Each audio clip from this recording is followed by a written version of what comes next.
पता होगा कि एस्थमा कार्डियक जो ड्रग्स हैं उनका एफिशिएंसी बहुत कम हो जाता है। अब बेड वेंटिलेशन के लिए आप क्या करोगे? कहीं ऐसा तो नहीं है कि आपका रूम पूरा ही बंद है, इसमें खिड़की नहीं है, बराबर? ये भी हो सकता है, उसमें प्रॉपर वेंटिलेशन हो, वो आप कर सकते हो। पर वो टेम्परेचर देखने के लिए थर्मामीटर कितने स्टोर में हैं? क्योंकि हम एक्सपर्ट है ना, इसलिए जादू से पता लग जाता है यहाँ का टेम्परेचर कितना होगा, इसलिए थर्मामीटर की जरूरत ही नहीं होगी। जब तक आपका थर्मामीटर नहीं होगा आप कैसे बोल सकते हो कि मेरा स्टोर का रूम टेम्परेचर कितना? तो सबसे पहले तो आप थर्मामीटर रखने की जरूरत है, और वो थर्मामीटर से आप मॉनिटर करोगे भाई हमारे ड्रग्स रूम है उसका टेम्परेचर कितना है, और वो टेम्परेचर को कम करने के लिए क्या किया जा सकता है। उसके दो तीन टेम्परेचर कम करने के लिए 2-3 उपाय। एक, वेल वेंटिलेटेड हो आपका, अगर वेंटिलेशन प्रॉपर है, आपकी खिड़की है, वेंटिलेशन प्रॉपर हो रहा है। दूसरा, आप ऊपर अगर छत पे डायरेक्ट है तो डायरेक्ट ऊपर आप व्हाइट वॉश कर सकते हो जिससे कि आपका रिफ्लेक्शन हो जाएगा, तो भी आपका टेम्परेचर मेंटेन हो सकता है। It's depend on the situation, आपकी अपनी सिचुएशन क्या है उस आधार से आप कंट्रोल कर सकते हो। और फिर थर्मामीटर आपके पास है, उस आधार पर अगर आपका टेम्परेचर 25 से 35 डिग्री सेंटीग्रेड में आ रहा है, प्रॉपर रिकॉर्ड हो रहा है, तो NABH कहीं नहीं बोलता कि आप इसमें AC लगाओ या कुछ नहीं। NABH का सिर्फ एक कहना है कि आपका रूम टेम्परेचर में जो है ड्रग स्टोर वो 25 से 35 डिग्री सेंटीग्रेड होना चाहिए एंड नीट एंड क्लीन होना। और आपका जो ड्रग रखी हुई है वो फीको या पेपो के हिसाब से रखी होनी चाहिए, वहां पर बैलेंस शीट होनी चाहिए, इसके अलावा कहीं भी वो 5 स्टार नहीं मांगता। तो ये जो कॉमन फाइंडिंग है वो चीज आपको रखने की खास जरूरत है। और drug store well ventilated rooms, drug sale storage well ventilated, जहाँ पे आपका कोल्ड स्टोरेज की जरूरत है वहाँ पे आपको फ्रिज में भी रखनी पड़ेगी। कुछ मेडिसिन ऐसी है जो बिलो 80 डिग्री सेंटीग्रेड रखी जाती है, तो वहाँ पे आप फ्रिज में रखो, पर उसका टेम्परेचर प्रॉपर्ली मॉनिटरिंग हो रहा है या नहीं वो आपको देखने की जरूरत है। Temperature of the refrigerator to be maintain 2 to 6 degree centigrade, और रेफ्रिजरेटर कैलिब्रेशन है या नहीं वो भी आपको जरूरत है, क्योंकि अगर कैलिब्रेट नहीं है तो आप इंश्योर कैसे करोगे कि इसका टेम्परेचर बराबर है, तो उसका क्वालिटी टेस्ट हो रहा है या नहीं। और there should be at least 1 ambulance. अभी आपके पास 102 है, 108 है, 102 अभी आपकी fully basic life support ambulance है, सभी का कोऑर्डिनेशन है। आप उसमें आपकी जो पॉलिसी है उसी में लिख दो कि भाई हमारे पास ये एम्बुलेंस है, इमरजेंसी में एम्बुलेंस है, वहां पे लिख। और दूसरी अगर आपके पास एक्स्ट्रा एम्बुलेंस है तो वो आप देखो, बट मोस्टली 102 अभी काफी अच्छी है, तो उसी के आधार पर आप उसका MOU जो हुआ है गवर्नमेंट का वो आप साथ में तो वो दिखा सकते। यहाँ पे क्वेश्चन यही है कि आपने अगर रेफर किया पेशेंट को तो वो सेफली पहुंचाएगा।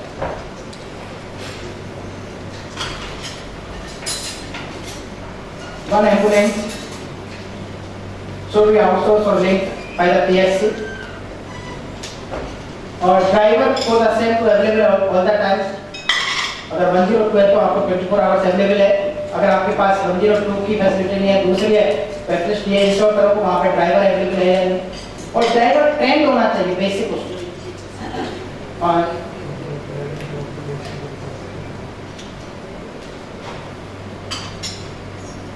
वर्किंग कंडीशन में आपका एम्बुलेंस, और ड्राइवर को बेसिक नॉलेज तो होना चाहिए कि अगर मान लो एम्बुलेंस की जरूरत पड़े या ऑक्सीजन लगाने की जरूरत पड़े तो उसके लिए आपने ट्रेनिंग किया हुआ है। और एम्बुलेंस में अगर ऑक्सीजन नहीं है या बेसिक लाइफ सपोर्ट नहीं है तो वो एम्बुलेंस नहीं कहलाती, वो तो ट्रांसपोर्ट व्हीकल हो गई। एक्चुअली में एम्बुलेंस और ट्रांसपोर्ट व्हीकल में अंतर होता है, क्योंकि बहुत सारी केस होती है कि हमारे पास एम्बुलेंस है बट पता लगता है कि वो सिर्फ ट्रांसपोर्ट व्हीकल है, उसमें ऑक्सीजन भी नहीं है, उसमें बेसिक ड्रग नहीं है आपकी लाइफ सपोर्ट, तो फिर ऐसी एम्बुलेंस से क्या फायदा।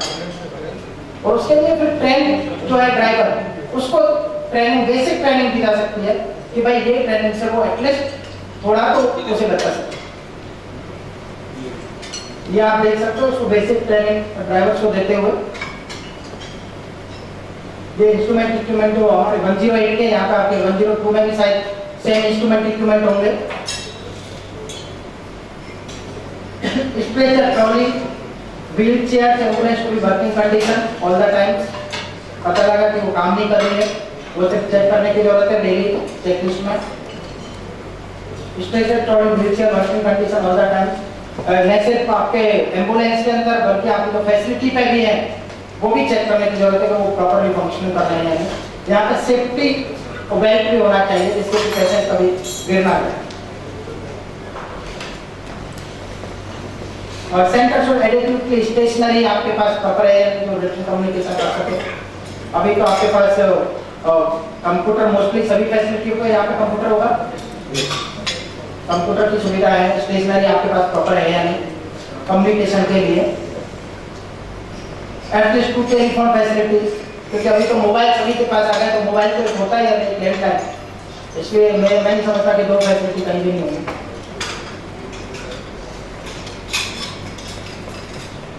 Internet connection available, internet connection सभी फैसिलिटियों पे है या नहीं, क्योंकि आज जब इंटरनेट का जमाना है तो सारा कुछ उसी पे चलता है, इजीली कम्युनिकेशन हो सके। Internet connection available. Arrangement of the public addressing system, public addressing system इसलिए जरूरी है, मान लो कोई डिजास्टर हुआ तो इजीली वो एक पब्लिक एड्रेसिंग सिस्टम के द्वारा अनाउंस कर सकते, इसलिए पब्लिक एड्रेसिंग सिस्टम की जरूरत है।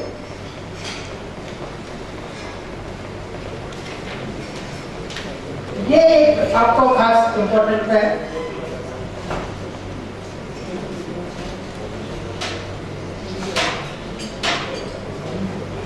All the service provided by the facility is displayed in all the places।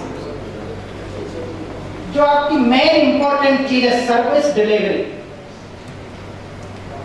आप अपनी फैसिलिटी में क्या सर्विस दे रहे हो वो हर जगह डिस्प्ले करने की जरूरत है। उससे बेनिफिट क्या होगा कि मान लो उसका ब्लेज में कोई प्रॉब्लम हुई, उसने देख लिया कि ये सर्विस मेरे को यहाँ पे मिलती है, तो वो इजीली फिर हायर सेंटर पे जाए कि भाई ये सर्विस यहाँ अवेलेबल नहीं है, ये डिस्ट्रिक्ट हॉस्पिटल में, तो सीधा डिस्ट्रिक्ट हॉस्पिटल जाए। नहीं तो होता है क्या है कि पहले पेशेंट पीएचसी पे आता है, पीएचसी से रेफर होकर सीएचसी पे जाता है, फिर डिस्ट्रिक्ट हॉस्पिटल में जाता है, तो उसका जो टाइम वेस्ट है, जो गोल्डन आवर्स है वो आपके चले जाते हैं।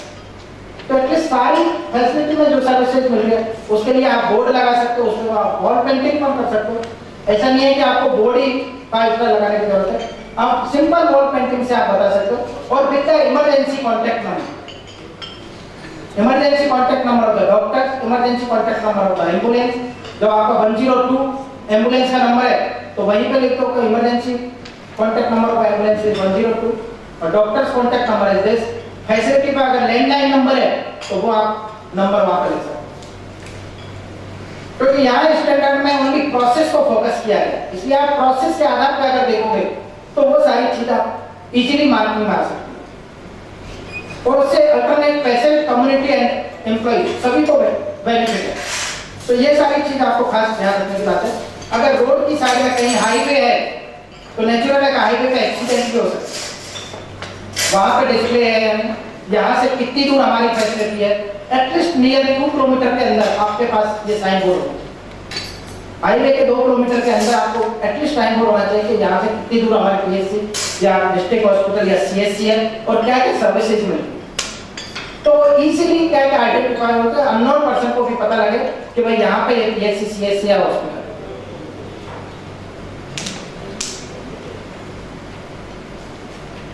और ये आपने साइन बोर्ड लगाए हुए हैं हर फैसिलिटी पर। यहाँ पे काफी आईसी मटेरियल्स को देखा गया, यहाँ पे पता नहीं हरियाणा में और गुजरात में तो जो भी आपके प्रोग्राम ऑफिसर आते हैं वो कहीं भी अपने आईसी मटेरियल लगा देते। उसे क्या एकदम गुच्छड़ हो जाती थी, सभी जगह कोई पोस्टर कहीं लगा हुआ है, कोई पोस्टर कहीं लगा हुआ है और सारी दीवार भी खराब हो जाती।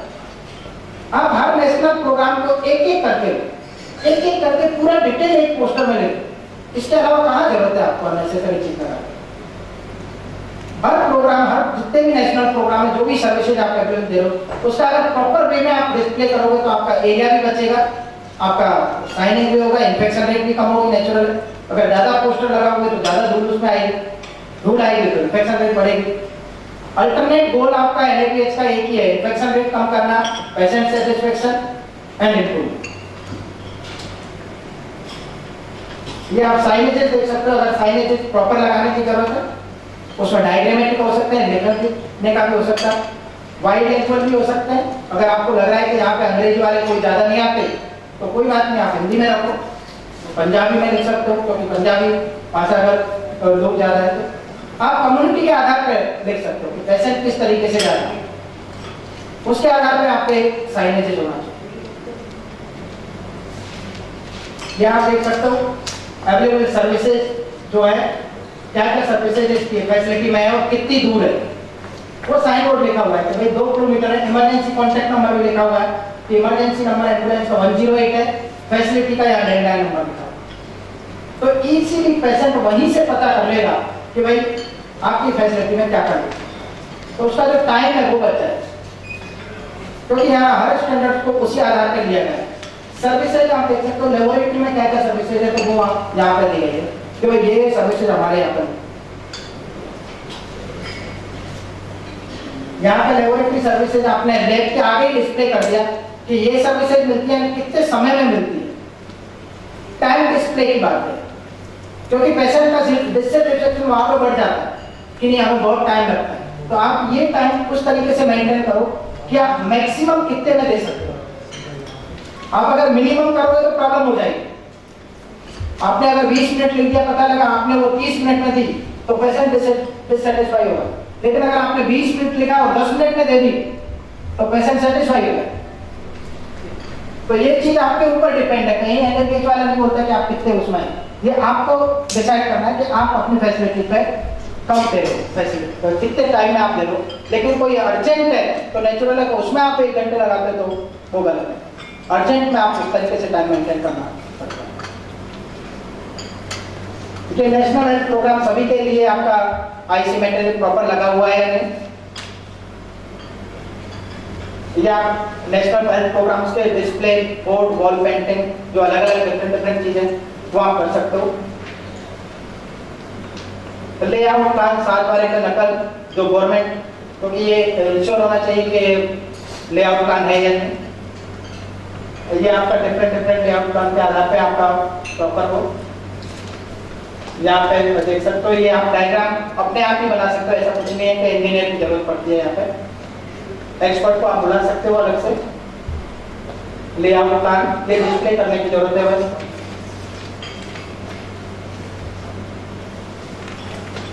फैसिलिटी साइन बोर्ड, आपका मिशन क्या है, विजन क्या है, वो आप देख सकते हो। अवेलेबल सर्विसेज क्या है। अगर आपको फ्रंट में कुछ अच्छा सा कर सकते हो तो उससे क्या है कि विजुअल इंपैक्ट पड़े।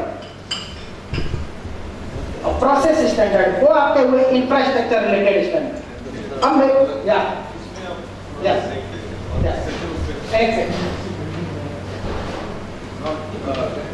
डॉक्टर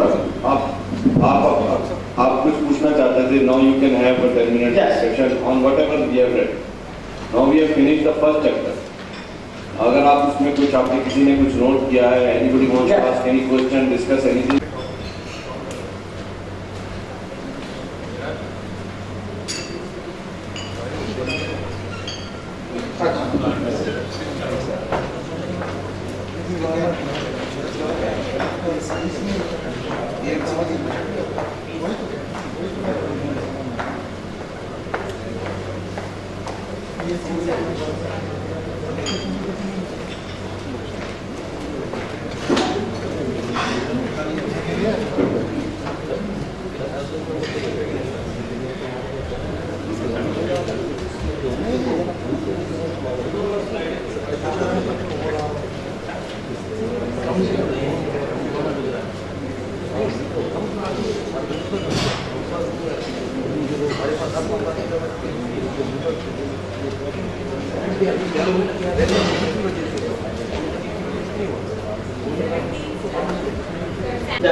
उसका एक छोटा पास में यहाँ पे गेट आप देख रहे हो, तो ये सिर्फ मेन गेट का फ्रंट है आपका। उससे जो छोटा गेट है उससे